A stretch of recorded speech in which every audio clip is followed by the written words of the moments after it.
And 2-0 in the UFC, performance of the night bonus. I mean, I know everybody dreams of getting to the UFC, but did you see it starting out this way for yourself? No, definitely not. It's definitely something that you dream of, but what expectations and reality are completely different than dreams. Yeah. And I couldn't be happier with the start to my UFC career. So. And then third fight, they give you Aleksei Oleinik, right? Who's a 25-year veteran of the sport. He's ranked.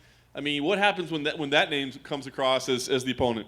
I was super excited. I didn't have any kind of hesitation as far as whether we were taking the fight or not. It was simply, okay, when is the fight? And, I got to go to work. I got to get off work. That's simple. Simple as that. You still having to take time off from work right now? Absolutely, yeah. Every fight week, I have to take vacation time. Or if my brother's fighting, same thing. I'll take vacation time. I have a bunch of vacation time saved up. So, that's why I didn't take any vacations for the past 10 years was, for instances like this. So I couldn't be happier. That's awesome. Is that the plan throughout your UFC career? I mean, do you want to keep the job throughout the whole? No. Okay. No. I absolutely hate chasing people with guns. I absolutely hate, answering, people with shot. Now, granted, I'll do it, but chasing someone with a gun is not fun. I don't know if you've ever done it, but it sucks. It really sucks. But the game plan is come July, I'll have enough time to actually be able to walk away for a little bit. So, July comes around, I take my time off, and then we go full in on this. I've reached this level, working, 40 hours a week plus any kind of overtime that I need. I can't wait to see what's going to happen when I actually fully jump in on this. I was going to say, maybe it's hard to say, but I mean, do you know, damn, if I just I know there's limitations on what I'm able to do so far because of, obviously, realistically, I'm getting, two training sessions in per day when I work. If I'm, day work, I'll get a lift in, and then I'll do like a class or two, just getting ready for fights. And that's pretty much been my normal routine for the past 10 years. I mean, right before I joined the police force, I was training for my first amateur fight, and I was working out 2 to 3 times a day. So I'm more than happy to go back to that. That's just something that I'm super excited about. So it's really crazy to kind of dream and to think about what I can accomplish when I don't have to go to work and leave my house every day. It'll awesome. be good.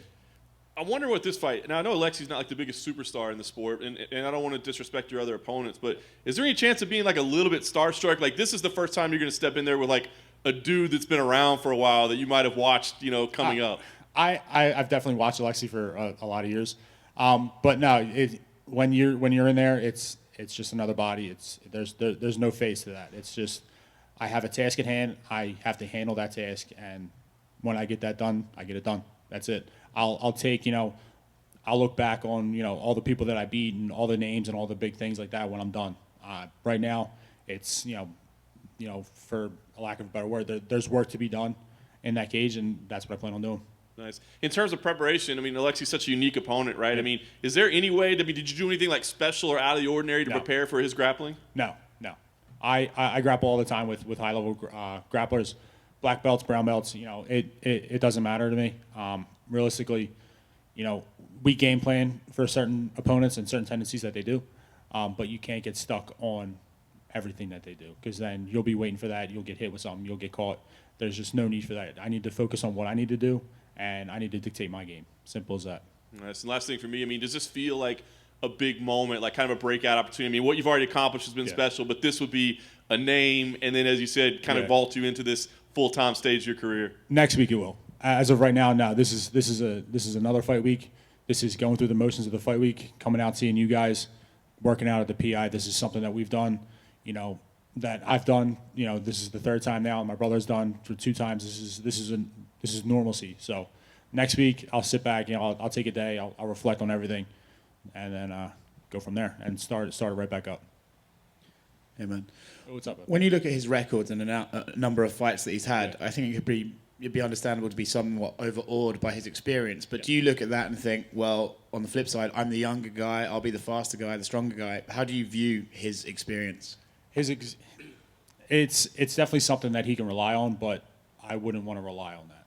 I mean, it's you have a skill set. He's got a great skill set that he's built over years and years of competing. I am the younger guy. I'm the quicker guy. I'm quicker than 95% of these heavyweights out here, and it's just because of my size. But it's something that he can draw from when he gets in trouble.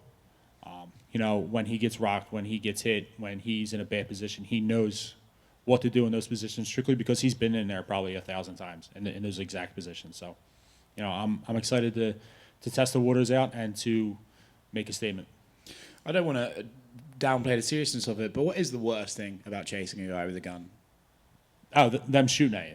Yeah, That that would do it. That's horrible. Like that's really bad. Yeah, I can imagine. Yeah, definitely. That's definitely it. But yeah, I mean, like turning a corner and like, you see somebody with a gun, and then you're like, all right, well, he's got a gun, and then you have to go chase that guy, and then he cuts a corner and you lose him. That sucks too. Like you're in an alleyway and he cuts the corner, you cut that corner right after him, maybe a second after him, and he's gone, and then you're like, great, I know he's got a gun. I don't know where he's at. It's super dark. I only got a flashlight, and now what do I do? So that sucks.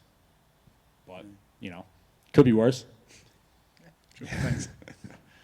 How much does that like mindset of having to go through those types of situations like prepare you to be in a cage where like you're not going to be scared if you're in like a guillotine or something? No, I mean it's different. I mean it's it's life threatening. Obviously, but those experiences have made me a better person, a better father, a better fighter. So I wouldn't change those experiences for anything in this world. So it's definitely something that has helped me cope with certain stressful situations like this. Like no offense to you guys, like I hate public speaking. Like this is like my armpits are sweating right now. Like I really don't like this. But it's kind of weird that I say that. Like I'm a police officer. I interact with people all the time. They come to me for problems and I'm supposed to solve it. Like I'm stepping into that cage and all eyes are on me. I really hate that stuff, but I love doing this. So we're scared too, so don't worry about it. You're fine. Have you? It's down the road. Obviously, you talked about committing yourself full time to being a fighter at some point. Like, is there any thought in your mind like maybe like that balance is gone if you do that? Like that having that work train balance has kind of helped you out at some point? Yeah, definitely. Like it kind of brings me back to reality. I mean, like when I go to work, there's people who have no idea what I do, but then there's people who are like super excited about everything that I do. So it's kind of cool to get, I don't want to say like humble, but like, I'm on the UFC main card. It's really cool and everything. But then I go to talk to my buddy I'm going to work with. He really like, I have no idea what that means. So it's definitely something that I'll have to deal with as far as, thinking about fighting all the time, as opposed to when I'm at work, or I'm talking to my partner about his family. We're talking about our kids and stuff like that. So it's definitely going to be something that I have to get used to, and I'm okay with getting used to that. How much kind of ribbing do you get from other officers? All the time. Yeah. 100% of the time. If you look at my group text, it's just them going in. That's all it is. It's that, and then when I'm in fight camp and they start they look up my opponent or whatever, and they start ripping me on my opponent about how he's going to knock me out and they're going to choke me unconscious. It's just a bunch of savages I work with. It's awesome. So probably wouldn't go well for if you lose to an old dude? Yeah, definitely not. I'm totally going to get ragged on the moment that happens, which is not going to happen, but my text group will be blowing up about like memes of old dudes like beating my ass and stuff like that. So yeah, it's definitely not going to happen. Would it be almost scary if it didn't, like if they stopped doing it, you'd be like, what's going on? Yeah, they'd be super weird. I'd leave that group of friends because they'd be super weird about that. I wouldn't know how to deal with that. On a more serious note, obviously this year has been a trying one for law enforcement officers in the community, and a lot of backlash and anger. Like, how have you kind of been able to deal with that? Realistically, I'm open when I'm working those details or those protests or anything where, in downtown Philadelphia and Center City. I'm a bike cop, so I'll be, at the front of the protest. We're leading them wherever they're going to go. We just, kind of follow them. If anyone wants to come up and talk to me, I have no problem talking to people. I think that's the biggest thing that gets lost in this whole,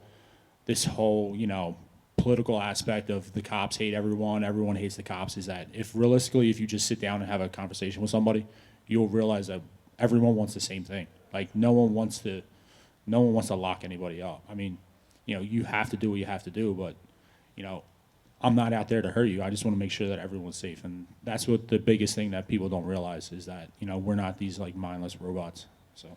And then you said you don't like the talking aspect and the being in front of cameras and stuff, but how much have you thought about maybe being able to use this platform to do some building of bridges and mending fences kind of thing? I would absolutely love to do that. It's just, even some of the comments and stuff I get on Twitter already, like people are like, like ACAB and all that stuff. Like it's just, it's not a deterrent. It's just, you're going to get backlash. And right now I'd rather focus on building my brand as an individual, as a fighter, making more of a wave inside the octagon so that at a later point, maybe you're down the line, I can actually start doing that. And if, people's perception of law enforcement and all increases and, things start to change a little bit, I would absolutely love to, I'll face my fears. I'll have an open conversation with anyone who wants to.